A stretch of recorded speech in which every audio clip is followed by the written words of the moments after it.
آج مولانا فضل الرحمان جو ہیں نواز شریف کے پاس ذاتی عمرہ میں جا رہے ہیں، ان سے ملاقات کرنے جا رہے ہیں۔ اس حوالے سے ہمارے دوست جو فہیم اختر ہیں انہوں نے بڑی تفصیل کے ساتھ ویڈیو لگائی ہے جو کہ میں نے شیئر بھی کی تھی۔ مولانا فضل الرحمان جو ہیں وہ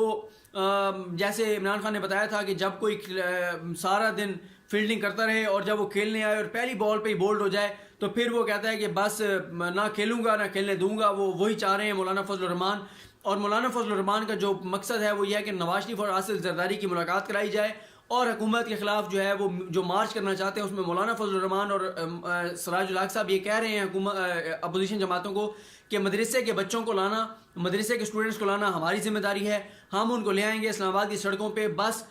جو ہے وہ کنٹینر کے اوپر اگر آصف علی زرداری گرفتار نہ ہو تو آصف علی زرداری بھی موجود ہوں، نواز شریف بھی موجود ہوں جب تک ان کی ابھی بیل ہے، اور اگر آصف علی زرداری گرفتار ہو جائیں تو بلاول بھٹو موجود ہوں، اور اگر نواز شریف جیل چلے جاتے ہیں یا نواز شریف بیماری کی وجہ سے نہیں بھی آنا چاہتے تو مریم نواز جو ہیں وہ اسٹیج کے اوپر موجود ہوں۔ تو یہ کوشش کی جا رہی ہے مولانا فضل الرحمان کی جانب سے کہ کسی طرح سے احتجاجی تحریک شروع کرائی جائے، اور اس مولانا صاحب کا کیونکہ مسئلہ میں نے آپ کو بتا دیا ہے کہ مولانا صاحب خود کیونکہ پارلیمنٹ میں نہیں ہیں، بڑے سالوں بعد ایسا ہوا ہے کہ مولانا صاحب اسمبلی میں نہیں ہیں، ان کے پاس کوئی سرکاری گاڑی نہیں ہے، تو اس لیے مولانا صاحب کے دن رات جو ہیں وہ بڑی اذیت میں گزر رہے ہیں۔ وہ چاہتے ہیں کہ جلد از جلد یہ پارلیمنٹ گر جائے اور دوبارہ کو الیکشن ہو اور دوبارہ وہ پارلیمنٹ میں پہنچیں،